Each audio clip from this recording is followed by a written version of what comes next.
Hey folks, welcome back to the R&J Fix channel. I'm R. I'm Jay. Today we're going to be talking about changing the engine air filter on the 2019 through 2023 Toyota RAV. There is a slight difference between the hybrid model and the full gas model, and we're going to go over both today. What we have for demonstration today is a hybrid model, so we'll show you that and we'll describe the differences, which are pretty obvious when we talk about the gasoline model. So one of the things we'll notice when we open the hood of the hybrid model, we see first of all our 12-volt battery is not here. In the hybrid model, it's mounted in the rear compartment. We also see some extra devices for the electric operation, and we see our orange, which is denoting our power cable. Where we want to be is right here in this air box. This is where the air filter is housed in this. So we're going to take this apart. Now, before we get started, the air box for the hybrid is a rectangular shape. The air box for the gas model is square. Now that's significant because it comes apart slightly different, but more so because the filters match the size of the air box and they are not interchangeable. So when you buy the part, you have to make sure you're getting the right one. So we'll start by taking apart the air box.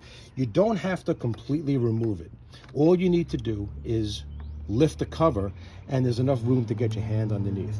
So to lift the cover on this model, two clips in the back, one here, just snap it off, one here, snap it off, and then we lift and pull slightly to the back.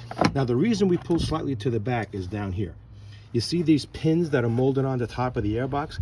They fit into these raised eyelets, these rings on the airbox bottom. Now let's take a minute and talk about the regular car. For the regular car, it's backwards.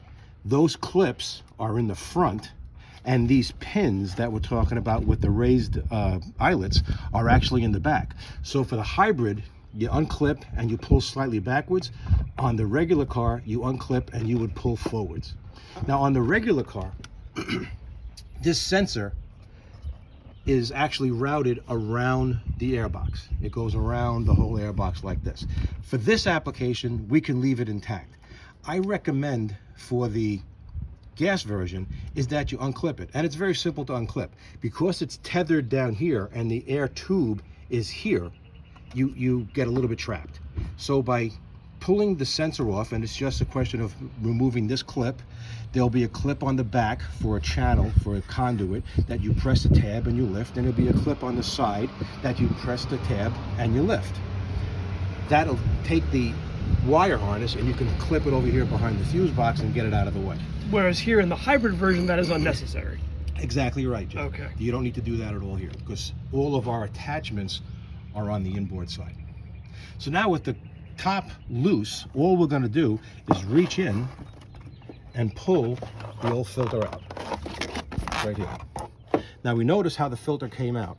The rubber part is at the top and the pleats are at the bottom. So when we put our replacement one in, we're going to put it in the same way. Okay, all we're going to do is feed it down into the airbox bottom, make sure that it's sitting where it belongs, and then we're going to replace the cover. Now on the hybrid model, to replace the cover, bring it slightly forward, tilt it, and engage those posts that I showed you into those D-rings.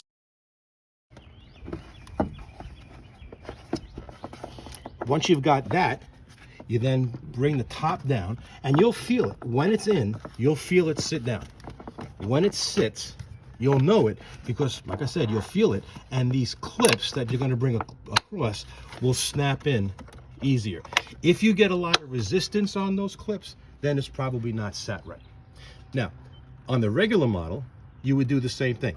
You engage those posts and eyes first by twisting it backwards, bring it down, make sure it's set, and then hit the clips, 1 and 2, they'll be here in the front.